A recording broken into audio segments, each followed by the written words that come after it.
कैसे हैं आप लोग। आज हम सीखने वाले हैं chapter 3 Iswaran the storyteller Moments का class 9। One night Mahindra woke up from his sleep and saw a dark cloudy form. He broke out into cold sweat. Was it a ghost?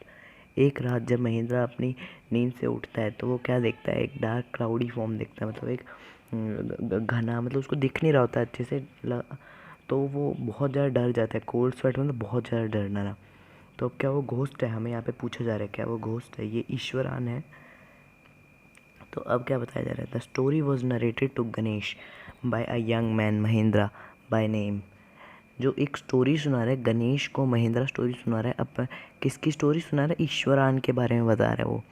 He was a junior supervisor in a firm which offers on hire supervisors at various types of construction site, factories, bridges, dams, and so on. Mahindra's job was to keep an eye on the activities at the work site.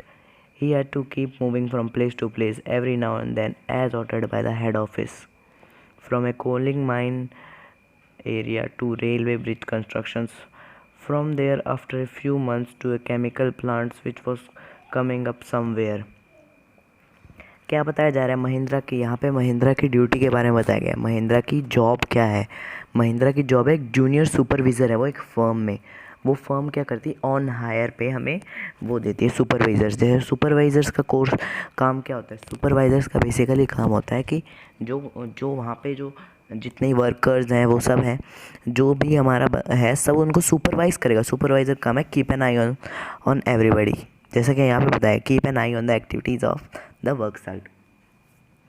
अब इसमें क्या बताया गया, उसको बार बार move होते रहना पड़ता था। आज मान लो कोल माइनिंग कोलकाता में है, कल कोल माइनिंग उसकी कहीं और आ सकती है, कल किसी और चीज़ का प्लांट कहीं और आ सकता है। तो ऐसे ऐसे यहाँ पे बताया गया, पहले कोल माइनिंग में था, उसको रेलवे ब्रिज कंस्ट्रक्शन साइट पे गया, उसके बाद वो गया केमिकल प्लांट में, और अब वो कहीं और जाएगा। मतलब he was a bachelor, his needs were simple, and he was able to adjust himself to all kinds of odd conditions, whether it was an ill-equipped circuit house or a makeshift canvas tent in the middle of a stone quarry. But one asset he had was his cook, ईश्वरान। अब यहाँ पे ईश्वरान की बात शुरू हो गई है। क्या बताया गया, पहले महिंद्रा के बारे में बताया जा रहा है, वो बैचलर है, यानी वो शादीशुदा नहीं है, अनमैरिड है। His needs were simple and he was able to adjust himself to all kinds of odd conditions. उसकी जो ज़रूरतें थी वो बहुत ज़्यादा सिंपल थी, और वो अपने आप को जितने भी कोई भी बुरी कंडीशंस, ऑड कंडीशंस यानी जो डिससेटिस्फाइंग कंडीशंस से वो सेटिस्फाई हो जाता था, मगर काम चला लेता था अपना। मतलब इसका मतलब क्या है यहाँ पे, whatever it was an ill-equipped circuit house or a makeshift canvas tent in the middle of a stone quarry.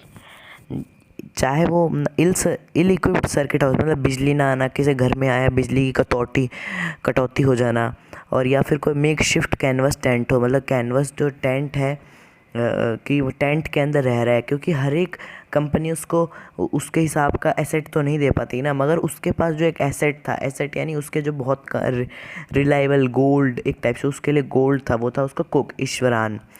अब ईश्वरान के बारे में बताया गया है, The cook was quite attached to Mahendra and followed him uncomplainingly wherever he was posted. He cooked for Mahendra, washed his clothes, and chatted away with his master at night. He could weave out endless stories and anecdotes on varied subjects. वो अब यहाँ पे क्या क्या quality बताई गई है, अगर हमें क्वेश्चन आ जाता है कि what were the qualities of Iswaran, तो ईश्वरान की क्या क्वालिटी है, the cook was quite attached. ये क्वालिटी नहीं है, मतलब इसका मतलब बता रहा हूँ अभी तो मैं। उसकी क्वालिटी क्या थी, he cooked for Mahendra, washed his clothes and chatted away with his master at night. He could weave out endless stories and anecdotes on varied subjects. जो महेंद्र ईश्वरान था, ईश्वरान की क्वालिटी थी कि वो स्टोरी बना सकता था, चाहे उससे कितनी एंडलेस, अगर उसको स्टोरी बनाने कह दी तो स्टोरी नहीं ख़त्म होगी, बंदा थक जाएगा, बोर हो जाएगा, मगर ईश्वरान की स्टोरी नहीं ख़त्म होती है। तो ऐसा हमें इस चैप्टर में बताया गया है। और ईश्वरान जहाँ पे भी महेंद्र की पोस्टिंग होती वहाँ पे चला जाता, ना कोई वो शिकायत करता, नहीं तो कई जो होते हैं जो कुक वगैरह ये सब होते हैं, वे शिकायत कर देते हैं कि हम नहीं जा सकते, मगर ईश्वरान बहुत ज़्यादा सिंपल था। और इससे ये बात भी पता चलती है कि ईश्वरान एक बैचलर भी था, क्योंकि अगर ईश्वरान बैचलर नहीं होता तो वो नहीं जाता उसके साथ। तो अब हम आगे बढ़ते हैं। Iswaran also had an amazing capacity to produce vegetables and cooking ingredients seemingly out of nowhere in the middle of a desolate landscape with no scope visible for miles around. He would miraculously conjure up the most delicious dishes made with fresh vegetables within an hour of arriving at the zinc sheet shelter at the new workplace. अब इससे हमें क्या पता चलता है, जो उसका new work place क्या था, जिंक शीट शेल्टर। तो अब हम क्या बताया गया, ईश्वरान की क्वालिटी है कहीं से भी, चाहे कोई इंग्रेडिएंट हो चाहे ना हो, मतलब उन सबको भी मिला के ईश्वरान जो है एक मतलब कुछ भी कोई अच्छा सा खाना बना देता था, जिसमें उसके पास कोई भी चीज़ ना हो, सिर्फ एक बंजर ज़मीन पड़ी हो, उसमें से वो कॉन्जर अपना एकदम से निकाल के ले आता था खाना। और ये भी नहीं कि गंदा संदा, बहुत टेस्टी खाना बनाता था। अब आगे क्या बताया गया है, Mahindra would be up early in the morning and leave for work after breakfast carrying some prepared food with him. अब महिंद्रा यहाँ पे क्या बताया गया है, जो महिंद्रा है वो अपने कैसे जाता है, कुक फूड लेके जाता है अपने साथ, और वो उठता कब है, सुबह से जल्दी जल्दी उठता है और ब्रेकफास्ट करके निकल जाता है। Carrying some prepared food with him, prepared food मतलब जो ईश्वरान उसको प्रिपेयर करके देता है, थोड़ा सा फूड वो ले लेता है। अब ईश्वरान के बारे में बताई गई है, जब महिंद्रा काम पे चला जाता है तो ईश्वरान क्या करता है। Meanwhile Iswaran would tidy up the shed, wash the clothes, and have a leisurely bath, pouring several buckets of water over his head, muttering a prayer all the time. It would be lunchtime by then. After eating, he would read for a while before dozing off. The book was usually some popular Tamil thriller running to hundreds of pages. Its imaginative descriptions and narrative flourishes would hold Ishwaran in thrill. His own descriptions were greatly influenced by the Tamil authors that he read. जो क्या बताया गया है, ईश्वरान क्या करता था उसके जाने के बाद, ईश्वरान जल्दी से सारा सब घर ठीक करता, उसका शेड मतलब जिसमें वो रहते थे, जिंक शीट शेड जैसा कि हमें बताया गया है, और फिर उसके कपड़े भी धोता, फिर उसका लेजरली बात मतलब एक तो होता है कि अगर जल्दी जल्दी नहा के निकल गए, वो बहुत आराम से थोड़ा थोड़ा पानी डाल के नहाता था, बहुत ज़्यादा। मैं pouring several buckets of water over his head और muttering a prayer all the time. जैसे कुछ लोग होते हैं ना बाथरूम सिंगर्स, वैसे ही वो भी था। वो कुछ लोग बॉलीवुड सॉन्ग्स गाना पसंद करते हैं, मगर उसको एक प्रेयर गाना पसंद थी, तो वो प्रेयर मटर करता था, मतलब कुछ कुछ गुनगुनाया जाता था, इसका मतलब ये है। It would be lunch time by then, फिर खाना खाने का समय होता था, दोपहर के खाने का समय। फिर जब वो खाना खा लेता था, उसके बाद सोने से पहले वो एक तमिल थ्रिलर बुक पढ़ता था, जिसकी इमेजिनेटिव डिस्क्रिप्शंस बहुत ज़्यादा उसको पसंद थी, और वो 100-200 पेजेस तक चली जाती थी। जो उसकी खुद की डिस्क्रिप्शन जो वो खुद बनाता था ना, वो भी उन तमिल बुक्स से ही वो थी, क्या कहते हैं, इन्फ्लुएंस कर रखी थी उसने, उसके खुद की तमिल बुक्स से ही उसने आइडियाज़ लेके बना रखी थी। When he was narrating even the smallest of incident, he would try to work in the suspense and surprise ending into the account. For example, instead of saying that he had came across an uprooted tree on the highway, he would say with eyebrows suitably arched, with hand held out in dramatic gestures, the road was deserted and I was all alone. Suddenly I spotted something that looked like an enormous bushy beast lying sprawled across the road. I was half inclined to turn and go back, but as I come closer, I saw that it was a fallen tree with the dry branches spread out. Mahindra would stretch himself back in his canvas chair and listen to Ishwaran's tales uncritically. अब महिंद्रा क्या करता था, महिंद्रा उसकी tales को सुनता था, उसकी tales मतलब कहानियाँ जो बताता था उनको बहुत इंटरेस्टिंगली सुनता था। ईश्वरान क्या करता था, जो भी स्टोरी बनाता था ना, उसमें सस्पेंस में, थ्रिलर में, इन सब पे बहुत ज़्यादा ध्यान देता था। मतलब सिंपली ये कहने की वजह कि मैं हाईवे पे जा रहा था, मैंने एक उखड़ा हुआ पेड़ देखा, वो क्या कहेगा, मैं हाईवे पे जा रहा था। एक एक्सप्रेशन देके, आवाज़ अलग करके, हाथों से इशारे देके, आंखें बड़ी बड़ी करके, आईब्रोज ऊपर करके, कि लगे हाँ भाई कि बहुत डरावनी बात कहने वाला है अभी बंदा। मैं जा रहा था हाईवे से, पूरा रोड खाली था, मैं एकदम अकेले था उस रोड पे, और एकदम से मैंने कुछ देखा जो कि बहुत बड़ा एनॉर्मस, मतलब बहुत बड़ा एक बुशी जाइंट, मतलब पेड़ों का राक्षस जैसा लग रहा था। और मैं पहले तो मुड़ के जाने वाला था, मगर मैंने हिम्मत जुटाई और मैं आगे गया। और जैसे ही मैंने आगे जाके टॉर्च मार के देखा, तब पता चला वो तो एक अपरूटेड ट्री था जिसकी ब्रांचेस सूखी हुई थी। मतलब जो सस्पेंस, एक सरप्राइज लास्ट में क्या होता है, किसको क्या पता था कि वो लास्ट में एक फॉलन ट्री होगा?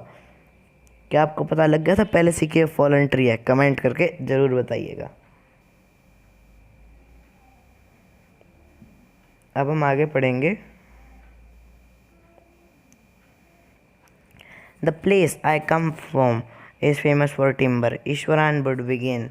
ईश्वरान अब एक स्टोरी सुना रहा है। तो वो स्टोरी क्या सुना रहा है? जहाँ से मैं आया हूँ वो जगह टिम्बर के लिए फेमस है।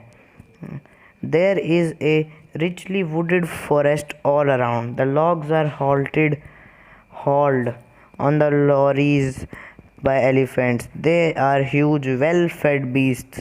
When they turn wild, even the most experienced Mahout is not able to control them. After this prologue, Ishwaran would launch into an elaborate anecdote involving an elephant. मतलब अब क्या है, वो बताने लग रहा है कि हमारा गांव वहाँ पे जहाँ से मैं आया हूँ वो जगह टिम्बर के लिए फेमस है। वहाँ के आसपास जो जंगल है उसमें टिम्बर मिलता है। जाइंट वेल फेड बीस्ट, मतलब हाथियों को कहा जा रहा है, मोटे हट्टे कट्टे हाथी। तो उनसे मतलब वो टिम्बर खिंचवा के लेके आया जाता था। और कि अगर वो हाथी जब तक शांत थे तो शांत थे, और जैसे ही वो अगर वो गुस्सा हो जाते थे ना हाथी, तो सबसे ज़्यादा ट्रेंड मैहॉट क्या होता है? एलिफेंट ट्रेनर होता है। तो वो सबसे ज़्यादा वेल ट्रेंड भी नहीं उनको संभाल पाता था। तो इससे मतलब उनके पावर का हमें पता लगाया जा रहा है। अब ईश्वरन इसी से मिलती जुलती एक स्टोरी बनाने लग गया है, वीव करने लग गया है एक स्टोरी, लेयर पे लेयर। अब देखते हैं हम आगे। One day a tusker escaped from the timber yard and begin to roam around, stamping on bushes, tearing up wild creepers and breaking branches at will.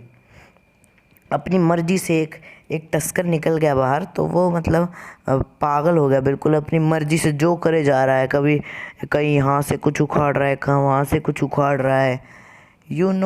अब ईश्वरन क्या बोलता है? You know sir how an event will live when he goes mad. Eswaran would get so caught up in excitement of his own story that he would get up from the floor and jump about, stamping his feet in emulations of the mad elephant.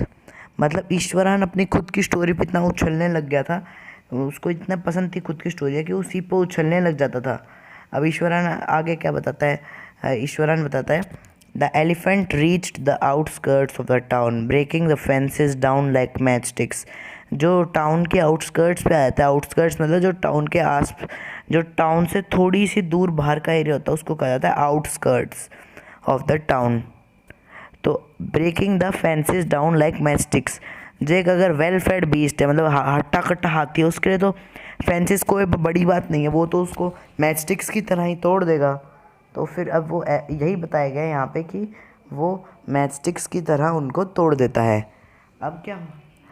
अब क्या होता है? अब आगे Eswaran continue कर रहा है। It came in to the main road and smashed all the stalls selling fruit, mud pots and clothes. People ran helter skelter in panic. मतलब वो आता है फिर मेन रोड पे आता है, सबकी दुकानें तोड़ देता है, बहुत कुछ। तो सब्जी बेचने वाले की दुकान, फूल बेचने वाले की दुकान, मिट्टी के घड़े बेचने वाले की दुकान, कपड़ों की दुकान, सबको तोड़ देता है। सब लोग हेल्टर स्केल्टर मतलब हड़बड़ी में भाग रहे होते हैं। और the elephant now entered a school ground where childrens were playing. अब क्या बताता है वो कि जो एलिफेंट्स होते हैं वो एक स्कूल ग्राउंड में पहुंच जाते हैं जहाँ पे बच्चे खेल रहे होते हैं। तो अब क्या होता है, आगे पढ़ते हैं हम, चलो। The elephant now entered school ground where children were playing, breaking through the brick wall. All the boys ran into the classroom and shut the doors tight. जो अब क्या है, वो स्कूल के अंदर घुस गया। उसके बाद जितने बच्चे थे वो ग्राउंड में खेल रहे थे, वे सब दीवार तोड़ दी। अगर अगर एलिफेंट फेंसेस तोड़ सकता है, उसके लिए दीवार तो कोई बड़ी बात है नहीं। तो दीवार भी तोड़ दी उसने। और फिर दीवार तोड़ने के बाद अब वो जैसे ही अंदर आया तो जितने भी लड़के थे वे सारे जाके क्लासरूम के अंदर घुस गए और डोर बिल्कुल टाइटली शट कर लिया। अब आप मुझे कमेंट करके बताइए कि उन लोगों ने डोर शट करने से, टाइट शट करने से, क्या वो बच जाएंगे हाथी से? तो ठीक है, मैं कमेंट्स ज़रूर पढ़ूँगा। अब आगे पढ़ते हैं। The beast granted and wandered about, pulling out the football goal post, tearing down the volleyball net, kicking and flattening the drums kept for water, and uprooting the shrubs. Meanwhile, all the teachers had climbed up the terrace of the school building. From there, they helplessly watched the depredations of the elephant. वहाँ से जहाँ teachers ऊपर चढ़ गए थे, वहाँ से वे उसकी तबाहियाँ देख रहे थे। वो पूरे स्कूल के प्लेग्राउंड में घुसने के बाद उसने दीवार, जैसे पहले उसने दीवार तोड़ी, फिर उसके बाद उसने क्या किया, उसने दहाड़ा, मतलब ग्रंटेड, मतलब जैसे ट्रम्पेट किया उसने, जो हाथी की आवाज़ होती है वो उसने निकाली। और फिर उसके बाद जो फुटबॉल गोल पोस्ट है वो तोड़ दिया, वॉलीबॉल नेट तोड़ दिया, और ड्रम जो होते हैं, घड़े, एक इधर ड्रम वो बजाने वाले ड्रम नहीं है, इधर ड्रम है घड़े जो पानी के लिए रखे गए थे, उनको तोड़ दिया उसने, पौधे निकाल दिए। इतने में सारी टीचर्स ऊपर चढ़ गई और उसको उधर बैठे बैठे तबाही देख रही थी टेरेस पे चढ़ के। डिप्रेडिशंस मतलब destructions. There was not a soul below the ground, the streets were empty as if the inhabitants of the entire town has suddenly disappeared. अब एक भी जो सोल थी, मतलब एक भी कोई भी इंसान गलियों में नहीं दिख रहा था, सारे ऊपर थे। कोई छत पे चढ़ा था, कोई गेट के अंदर घर में था, कोई कहीं था। तो और जो जितने भी, मतलब ऐसा लगा जैसे तो वो कोई रहता ही नहीं उधर, या फिर सारे इनहेबिटेंट्स, मतलब जो जो वहाँ पे रहते थे वो सब वहाँ से गायब हो गए हों। अब हम आगे पढ़ते हैं। I was studying in the junior class at that time. अब ईश्वरन अपने आप से रिलेट करेगा उस स्टोरी को। And was watching the whole drama from the roof top. मतलब क्या बता रहा है, वो जूनियर क्लास में था उस टाइम और रूफ टॉप पे खड़ा खड़ा वो ड्रामा वॉच कर रहा था। तो अब आई don't know what came over me suddenly. अब वो ईश्वरान बोलता है कि मुझे नहीं समझ में आ रहा था कि मेरे साथ क्या हो रहा था। मैं एकदम से नीचे गया, मतलब और स्टेयर्स से नीचे गया और जाके मतलब नीचे चला गया जहाँ पे एलिफेंट था।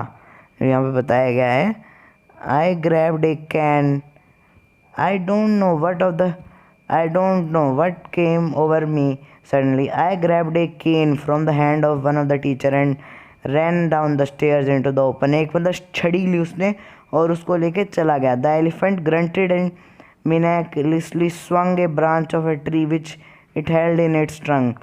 एलिफेंट बहुत ज़्यादा चिंगाड़ने लगा, अपनी ट्रम्पेट की आवाज़ निकालने लगा।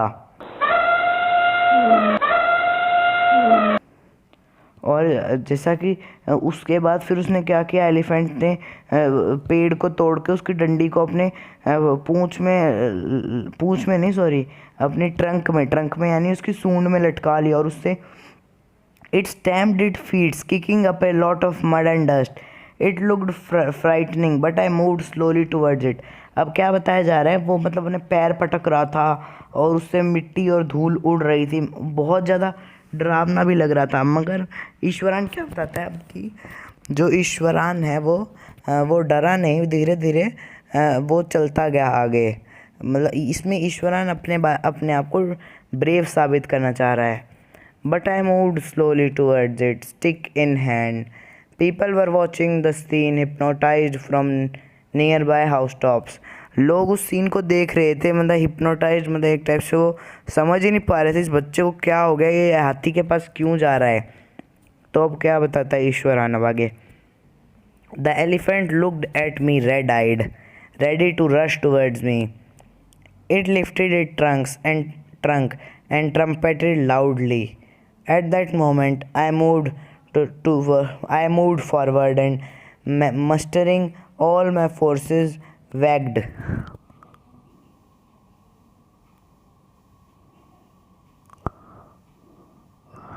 अब हम आगे पढ़ते हैं। Waged it's third टोनेल on the quack. जो वो हाथी क्या करता है, वो हाथी गुस्से में होता है। अगर उसके सामने बच्चा खड़ा है, वो कुछ नहीं करे तो जाहिर सी बात है हाथी को तो गुस्सा आएगा ही आएगा। हाथी बहुत ज़्यादा गुस्से में हो जाता है और फिर हाथी क्या करता है, भाग भाग के आता है। और हाथी जो वो हाथी भाग भाग के आ रहा था और एकदम से मतलब उसके जो थर्ड टोनेल पे वो छड़ी मारता है। The beast looked stunned for a moment, then it shivered from head to foot and collapsed. जो वो बीस्ट था यानी जानवर, यानी जानवर किसको कहा गया यहाँ पे, बीस्ट मतलब वो ब्यूटी एंड द बीस्ट वाला बीस्ट नहीं, यहाँ पे एलिफेंट को बीस्ट कहा गया है। एनॉर्मस जाइंट था एक टाइप से वो, क्योंकि वो जूनियर क्लास में पढ़ रहा था अगर ईश्वरान, तो उस टाइम उसके लिए तो वो बहुत ज़्यादा एक बीस्ट टाइप में ही था, एनॉर्मस जाइंट। तो अब आगे पढ़ते हैं हम। लिसनिंग विद, अब आगे क्या है, अब अपनी स्टोरी को वो अधूरी छोड़ देता है और कुछ कुछ गुनगुनाता जाता है, कहता है और I will be back after lightning the gas and warming up the dinner. Mahendra, who has been listening with the rapt attention, would be left hanging. When he returned, Ishwaran would not pick up the thread of the story right away. Mahendra would have to remind him that the conclusion was pending. अब क्या है वो, मतलब उसकी खासियत क्या थी, उसको सस्पेंस में रखना था ना लोगों को, तो उसके लिए वो क्या करता है, वो आधी स्टोरी सुना जाता है, इसके अलावा वो स्टोरी आगे नहीं सुनाता है। वो उठता है, कुछ कुछ मुंह में बड़बड़ाता है, मतलब औरों को ना सुनाई दे, सिर्फ वो उसको सुनाई दे रहा था। वो महेंद्र थोड़ा बहुत नहीं सुन पाया था महेंद्र। तो अब क्या होता है, वो कहता है मैं गैस ऑन करके आता हूँ, हमें आज डिनर गर्म भी करना है। तो वो गैस ऑन करके वापस आता है, तो वो डायरेक्ट पिकअप द थ्रेड, मतलब वो डायरेक्ट उस बात को नहीं उठाता है कि हाँ भाई अच्छा तो फिर आगे क्या होता है, ऐसे नहीं बोलता है। वो आके आराम से अपना बैठ जाता है। फिर उसके बाद महेंद्र को याद दिलाना पड़ता है, क्योंकि महेंद्र तो इतनी सुन रहा था अचरज से, हाँ भाई अब आगे क्या होगा, महेंद्र को तो जानना था ना। और वो उठाता नहीं है थ्रेड, वो अपना आराम से आके बैठ जाता है। फिर महेंद्र उसको याद दिलाता है, तो फिर वो बोलता है हाँ। अब आगे पढ़ते हैं हम, क्या बोलता है वो। Well, a veterinary doctor was summoned to revive the animal. Ishwaran would shrug casually. 2 days later, it was led away by its mayor to the jungle. Well, how did you manage to do it, Ishwaran? How did you bring down the beast? अभी महेंद्र पूछता है उससे, ईश्वरन क्या बताता है उसको कि उसने गिरा दिया था, तो उसके बाद इतना घायल हो गया था वो कि वेटनरी डॉक्टर को बुलाना पड़ा, मतलब जानवरों के डॉक्टर को बुलाना पड़ा। और फिर उसके बाद क्या बताता है ईश्वरन की, और जानवरों के डॉक्टर ने तो इलाज तो कर दिया, मगर 2 दिनों तक वो एलिफेंट बेहोश ही रहा। मतलब इससे क्या बताना चाहता है, अपने अटैक के बारे में वो डिस्क्रिप्शन दे रहा है कि वो अटैक बहुत ज़्यादा सॉलिड था, मतलब बहुत ज़्यादा पावरफुल अटैक था, तभी उसको देना पड़ा अपना, क्या कहते हैं उसको, उसको 2 दिनों तक बेहोश रहना पड़ा। अब फिर महेंद्र बोलता है कि पर तुम उसको कैसे, इतने बड़े जाइंट बीस्ट को, मतलब उस इतने बड़े एलिफेंट को कैसे गिरा पाए, क्योंकि महेंद्र के लिए वो भी तो बीस्ट ही था। तो अब आगे क्या बोलता है Iswaran. It has something to do with a Japanese art, I think sir, karate और jujitsu it is called, I have read about it somewhere. It temporarily paralyzes the nervous system, you see. Not a day passed without Ishwaran recounting some story packed with adventure, horror, and suspense. Whether the story was credible or not, Mahendra enjoyed listening to it because of the inimitable way in which it was told. Ishwaran seemed to more than make up for the absence for a TV in Mahendra's living quarters. जो महेंद्र ने अपने घर में TV नहीं लगवा रखा था, क्यों, क्योंकि ईश्वरन उसको हर दिन ऐसी नई नई स्टोरी सुनाता था। तो पिछली स्टोरी में उसने क्या बताया कि मेरे को एक जूतित्सु नाम की, या फिर कराटे कहते हैं उसको, मैंने वो कहीं पढ़ा था उसके बारे में, उसे टेम्परेली नर्वस सिस्टम पैरालाइज हो जाता है। मतलब अब भले ही इस पे अगर हम देखा जाए तो क्या आप या मैं यकीन कर सकते हैं कि एक जूनियर किंडरगार्टन का स्टूडेंट, अगर आप खुद सोच के देखिए, आप जब किंडरगार्टन के थे तो क्या आप ऐसे थे कि आप रीड करते होंगे? पर जो ईश्वरान का टेलिंग का तरीका था ना, स्टोरी बताने का तरीका, वो इतना सस्पेंस होता है कि कोई ये सोच ही नहीं पाता कि ये ऐसे कैसे कर देगा। महिंद्रा कभी पॉइंट आउट नहीं करता उसको, क्योंकि वो महिंद्रा को भी सुनने में मज़ा आता है जिस तरीके से वो सुनाता है। इसी वजह से उनने अपने क्वार्टर में टीवी नहीं लगवा रखा था। One morning when Mahindra was having breakfast, One morning when Mahindra was having breakfast, Ishwaran asked, "Can I make something special for dinner tonight, sir? After all, today is an auspicious day. According to our tradition, we prepare various delicious to feed the spirits of the ancestors today, sir." उस दिन क्या पूछता है, ईश्वरान पूछता है कि क्या मैं कुछ स्पेशल बना लूँ, क्योंकि आज के दिन हम अपने एंसेस्टर्स को, एक दिन आता है ना जिस दिन हमें एंसेस्टर्स को, क्या पता आपके रिलीजन में मनाया जाता हो ना मनाया जाता हो, हमारे रिलीजन में ये चीज़ मनाई जाती है कि एक दिन आता है जिस दिन हम अपने पूर्वजों को खाना दे के जाते हैं। तो मुझे कमेंट करके बताइएगा कि आपके रिलीजन में, मतलब आपके कस्टम्स में ये चीज़ मनाई जाती है कि नहीं मनाई जाती। That day, Mahindra enjoyed the most delicious dinner and complimented Ishwaran on his culinary skills. He seemed very involving the supernatural. अब जो क्या है, महिंद्रा उस दिन रात को क्या होता है, महिंद्रा ने जो खाना खाया तो बहुत ज़्यादा उसको स्वादिष्ट लगता है, क्योंकि ईश्वरान ने आज कुछ स्पेशल बनाया था। महिंद्रा ईश्वरान को कॉम्प्लीमेंट भी करता है, मतलब उसको तारीफ़ भी करता है उसकी स्किल्स के लिए, उसके खाना बनाने की स्किल्स के लिए, और उसके इतने मल्टीटास्किंग बंदे के लिए। तो मतलब उसको ये लगता है जैसे इसमें सुपर नेचुरल ही खाना है ये। You know, sir, the entire factory area we are occupying was once a burial ground, he started. अब वो एक नई स्टोरी बता रहा है हमें, तो इसमें क्या बताता है वो, You know, sir, आप जानते हैं जिधर अब हम फैक्ट्री बना रहे वो कभी ये बंजर ज़मीन थी। Mahindra was jerked off the pleasant reverie he had drifted into after the satisfying meal. जो मतलब अब महिंद्रा आराम से रेस्ट कर रहा था, एकदम से मतलब उसको झटका लगता है कि क्या, मतलब अब आगे क्या होता है। महिंद्रा इतना अच्छा डिनर करके बैठा होता है, अब स्टोरी सुनाएगा वो ईश्वरन फिर से। I knew on the first day itself when I saw a human skull lying on the path. Even now I came across a number of skulls and bones, Eswaran continued. अभी भी मतलब जो क्या होता है, ईश्वरन बताता है कि मैंने आज तक बहुत सारे कंकाल देखे। ये देखिए यहाँ पे कंकाल है, कि मैंने बहुत सारे कंकाल देखे, हड्डियाँ देखे जब मैं रास्ते में से आ रहा होता हूँ, और आजकल भी दिखते रहते हैं। फर्स्ट डे में तभी समझ गया था जब मैंने पहला कंकाल देखा था। अब आगे बताता है ईश्वरान, he went on to narrate how he sometimes saw ghosts at night. I am not easily frightened by these things, sir. I am a brave fellow, but one horrible ghost of a woman which appears off and on a midnight during the full moon. It was an ugly creature with matted hairs and a shriveled face, like a skeleton holding a fetus in its arm. जो अब वो क्या बताता है कि अब वो भूतों की रचना शुरू कर देता है।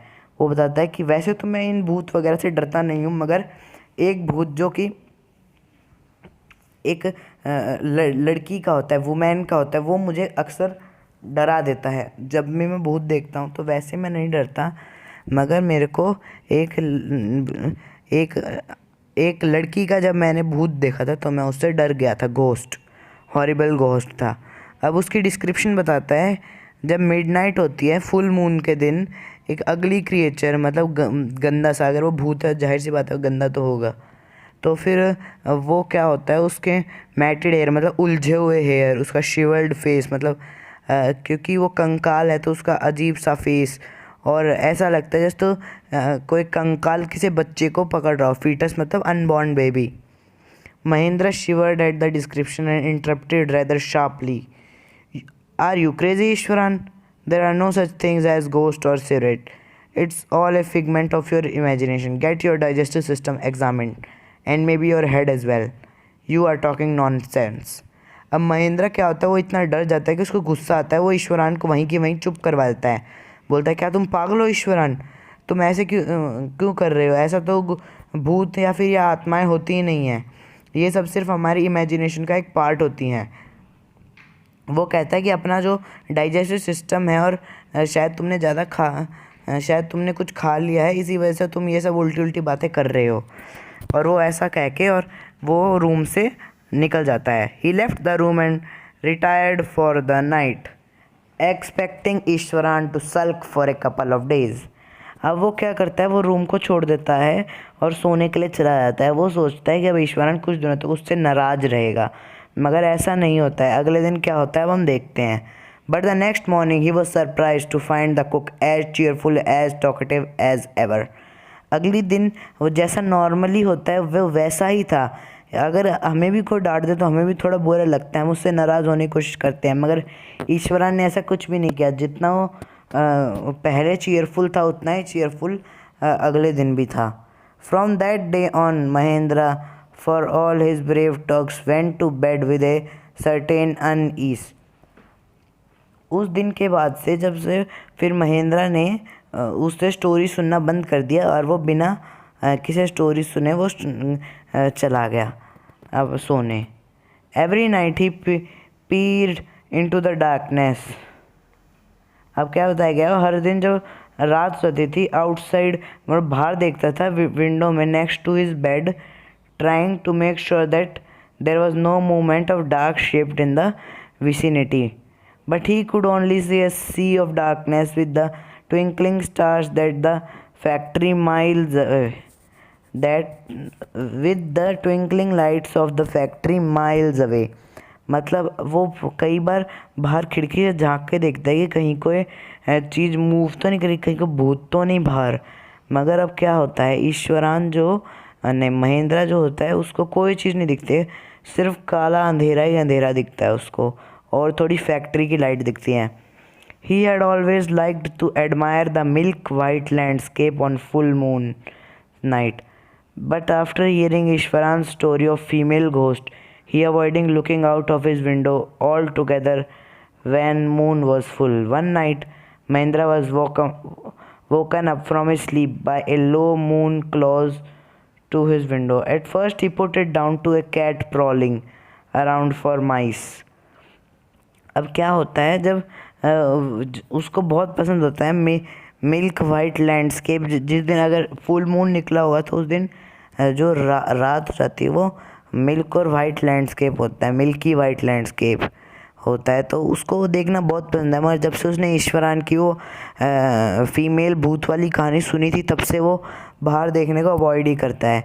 एक रात जब वो उठता है नींद में तो उसको एक मॉन क्लोज सुनाई देती है, मतलब जैसे थोड़ी बहुत रोने की आवाज़। तो पर वो पहले सोचता है कि शायद कोई बिल्ली होगी, वो अपने चूहे को ढूंढने के लिए मौन कर रही होगी। But the sound was too guttural for a cat. वो कैट के लिए बहुत ज़्यादा तेज़ थी आवाज़। He resisted the curiosity to look out lest he should behold a sight which would stop his heart. वो बाहर नहीं देखना चाहता था, उसको ऐसा लग रहा था कि कोई चीज़ बाहर ऐसी है जिसको मैं देखूंगा तो मेरा दिल रुक जाएगा, मतलब वो मर जाएगा देख के ही। But the wailing becomes louder and less feline. मतलब अब वो उतनी अच्छी नहीं रही, अब उससे और भी ज़्यादा डर लगने लगा। He could not resist the temptation any more. Lowering himself to the level of window he looked out at the white sheet of moonlight outside. There was not too far away was a dark cloudy form clutching a bundle. Mahendra broke into cold sweat and fell down on the pillow panting. जब वो बाहर देखते तो उसको जैसा महेंद्रा ईश्वरान ने description दी होती वैसा ही उसको एक क्लाउडी फॉर्म दिखाई देता। महेंद्रा बहुत ज़्यादा डर जाता है और वो डायरेक्ट गिर जाता है, इतनी डर जाता है कि पिल्लों पे गिरता है और वो कांपने लग जाता है। As he gradually recovered from the ghastly experience, मतलब अब वो उस एक्सपीरियंस से रिकवर करता है। तो अब आगे क्या होता है, as he ghastly recovered from the experience he began to reason with himself and finally concluded that It must have been some part of auto-suggestion, some trick that his subconscious had played on him. Last में वो अपने मन को कैसे बहलाता है कि ये मेरा जो सबकॉन्शियस माइंड है ये सब उसकी वजह से हुआ था, उसी ने कोई ऐसा आइडिया लगाया था जिसकी वजह से मेरे को ये सब सोचना पड़ा था, नहीं तो ऐसा कुछ नहीं होता है. By the time he had got up in the morning, he had a bath and come out to have his breakfast. The horror of the previous night had faded from his memory. Ishwaran greeted him at the door with the lunch packet and his bag.